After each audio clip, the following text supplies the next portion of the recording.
After the end of World War II, the world was split into two, East and West.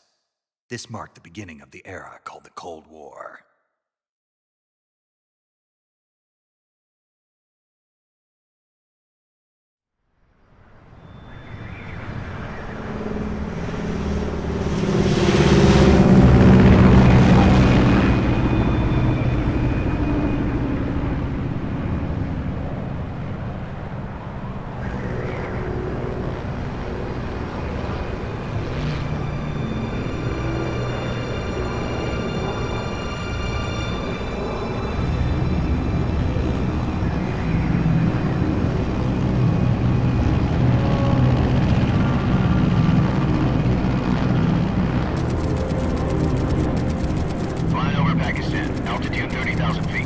Approaching Soviet airspace. 20 minutes to drop off. Commencing internal depressurization. Equipment check. Arm main parachute. All right. You ready to go? Drop zone still showing a high pressure mass. Cav okay. Good. We've got high visibility.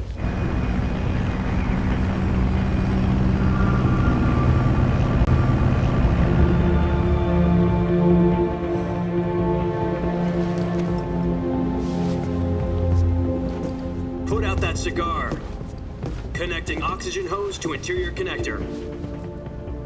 Put on your mask.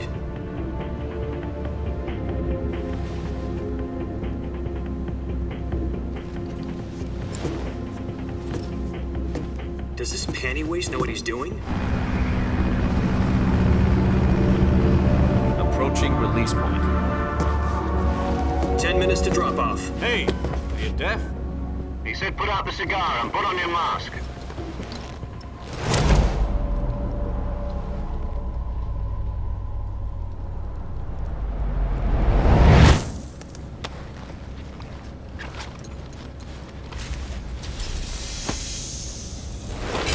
Depressurization complete. Checking oxygen supply. 6 minutes to drop off. Opening rear hatch.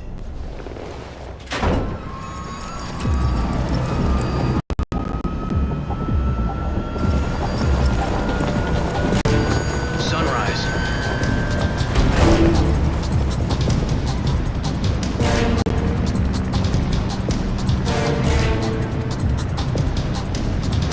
External temperature minus 46 degrees Celsius. 2 minutes to drop off. Stand up. You'll be falling at 130 miles per hour. Try not to get frostbite from the wind chill. 1 minute to drop off. Move to the rear. Activate the air bottle. This is one for the history books. The world's first halo jump. 10 seconds to drop off. Stand by. Status okay. All green. Prepare for drop off. Countdown. 5, 4, 3, 2, 1. Spread your wings And fly. God be with you.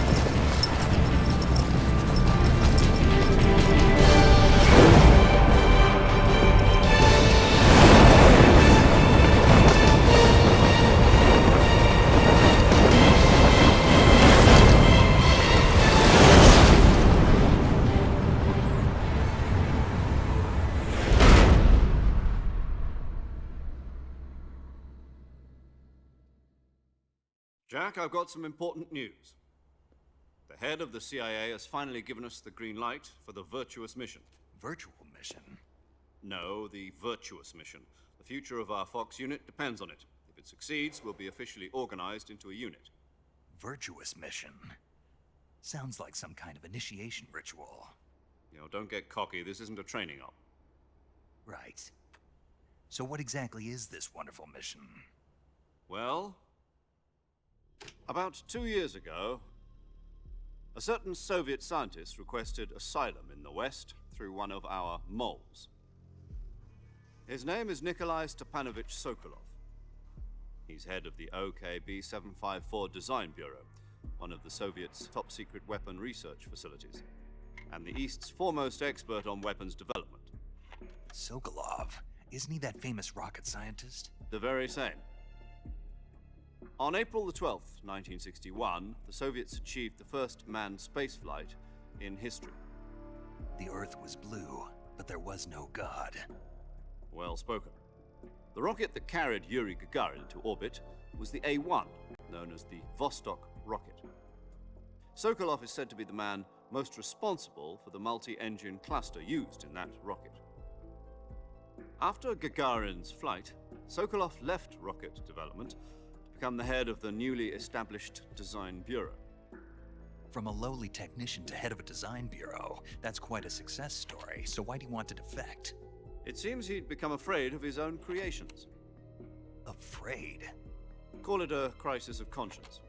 And for that, he left his country and his family behind and went over the fence? Not exactly. One of his conditions was that his family was also to be taken safely to the west. We used a mole to get the family out first and succeeded in sneaking Sokolov over the Berlin Wall shortly afterwards. I was the one who conducted the operation. The security on the eastern side was still full of holes back then. Then what? We got Sokolov over in one piece, but the whole ordeal had left him exhausted, and we checked him into a hospital in West Berlin. It took him 2 weeks and more than 600 miles to get from the research facility in the Soviet Union to Berlin. He was in no condition to say anything coherent. And it was only a week later that we had something much bigger on our hands. The Cuban Missile Crisis. October the 16th, 1962, President Kennedy received word that the Soviets were in the process of deploying intermediate-range ballistic missiles in Cuba. The President demanded that the Soviets dismantle and remove the missiles. At the same time, he announced a naval blockade to prevent further missile shipments from reaching Cuba. But the Soviets didn't back down, instead placing their armed forces on secondary alert. Soviet transport ships carrying missiles continued on course towards Cuba. US and Soviet forces went on alert for an all-out nuclear war. Frantic negotiations were conducted through the UN's Emergency Security Council and unofficial channels to end the hair-trigger standoff. Finally, on October the 28th, the Soviet Union agreed to remove its missiles from Cuba, and so the world avoided a nuclear holocaust. But in order to get the Soviets to pull their missiles out, we had to make a deal.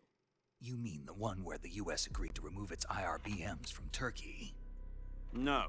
The Jupiter IRBMs deployed in Turkey were obsolete, and we were going to get rid of them anyway. They had no strategic value whatsoever to either the US or the Russians. The Turkey deal was a ruse, a cover story that was fed to the other intelligence agencies around the world. So what did the Russians really want? Sokolov. They wanted us to return Sokolov. You mean the Soviets pulled out of Cuba just to get their hands on Sokolov? That's right. What the hell was he working on? At the time, we had no idea. We were running out of time. It was either give up Sokolov or risk full-scale nuclear war. In the end, we had no choice. President Kennedy gave in to Khrushchev's demand. The next day, I got Sokolov out of the hospital, handing him over to agents on the eastern side. Sokolov kept on screaming, "Save me," until he disappeared from my sight. Then a month ago, we received some new information from one of our moles. About Sokolov? Yes. He was taken back to the research facility and forced to continue working on the weapon in question under KGB supervision. What's more, it's on the verge of completion. So what kind of weapon is it? Something to do with space rockets? No, missiles. Same technology. I guess you're right. We don't know the details, but it appears to be a new kind of nuclear device. For half a year now, the Soviets have been conducting frequent nuclear tests at Semipalatinsk. Something to do with the weapon, I assume. We're talking about a secret weapon so big that Khrushchev was ready to pull out of Cuba to get it back. Is Sokolov still in the facility? No. According to our intelligence, he's in Selino-Yarsk, a place in the mountains about 3 miles to the west that's known as the Virgin Cliffs. The Virgin Cliffs. Nice name for a virtuous mission. They moved him there just recently. Why? Apparently, they're conducting a field test of the weapon, but it's our best chance to get him back. This mission would never have been possible if he was still in the research facility. This is our last chance. Sokolov, too, when he contacted us.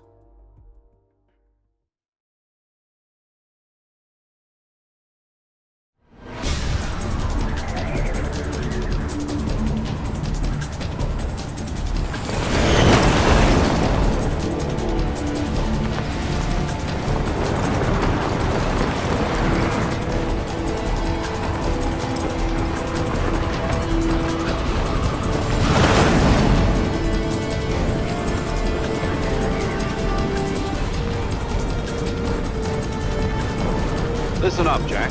Your mission is to infiltrate Selino-Yarsk in the Soviet mountains, ensure the safety of Sokolov, and bring him back to the West.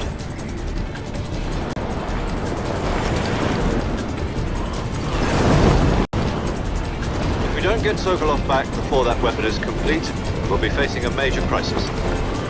The clock is ticking.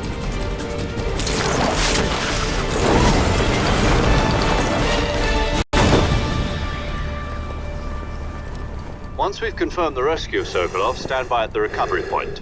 A recovery balloon will be dropped at that point.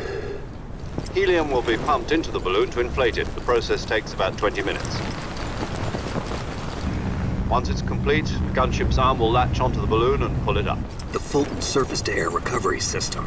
I'm familiar with the theory. Take it easy. It's been combat proven. Do you think Sokolov is up to it? The shock will be less than during a parachute jump, and the arm can handle up to 500 pounds. So you're planning on going over the border in a single combat Talon?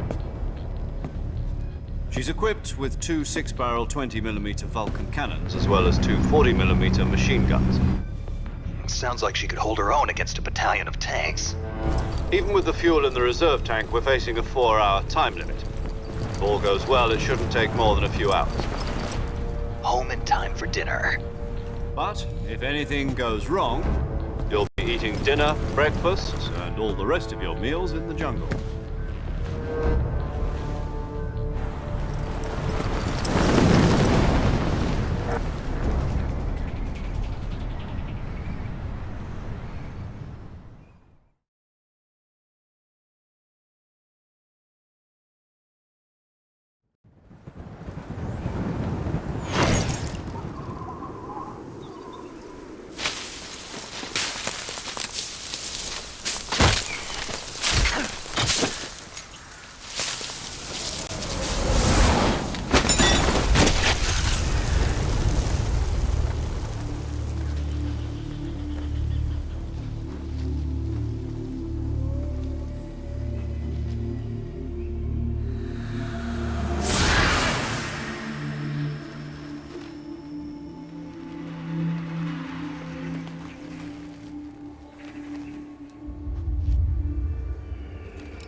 Do you copy? You're already in enemy territory, and somebody might be listening in. From here on out, we'll be using code names to refer to each other. You're not to mention your real name. Snake? Oh, you don't like snakes? What do you mean? You've eaten one before, haven't you? In survival training? I'm glad to hear that. I don't know if I'd ever order one in a restaurant, but... Be careful, you might not have a choice. What about you, Major? What should I call you? Let's see. I'll be Tom. Call me Major Tom. This will be a sneaking mission. You must not be seen by the enemy. You must leave no trace of your presence. Is that clear? This kind of infiltration is the Fox unit's speciality. In other words, weapons and equipment are procured on site. That goes for food as well. You're completely naked, just as your name implies. Great. Now I see why you asked me if I like snakes. I suppose calling me Snake was your idea of a joke, too. No. There's a good reason for that. I'll tell you later when the time is right. Gotcha. Getting back to the subject, how exactly am I supposed to feed myself? You've been issued a knife and a tranquilizer gun. Use them to hunt for food. You'll also find some medical supplies in your backpack. Yeah, about the backpack. I lost it in a tree on the way down. I see. Well, you'd better go back and get it then. You know where it is? No problem. I can see it from here. It's stuck on a branch. To climb a tree, Stand in front of a tree that's covered in ivy and press the action button. I'll be monitoring your progress over the radio. We can't risk violating Soviet airspace, but I'll be in the gunship. My frequency is 140.85. I'll give you a call if I need to talk to you. If you need to talk to me, use the send function. Okay, Snake, go get your backpack.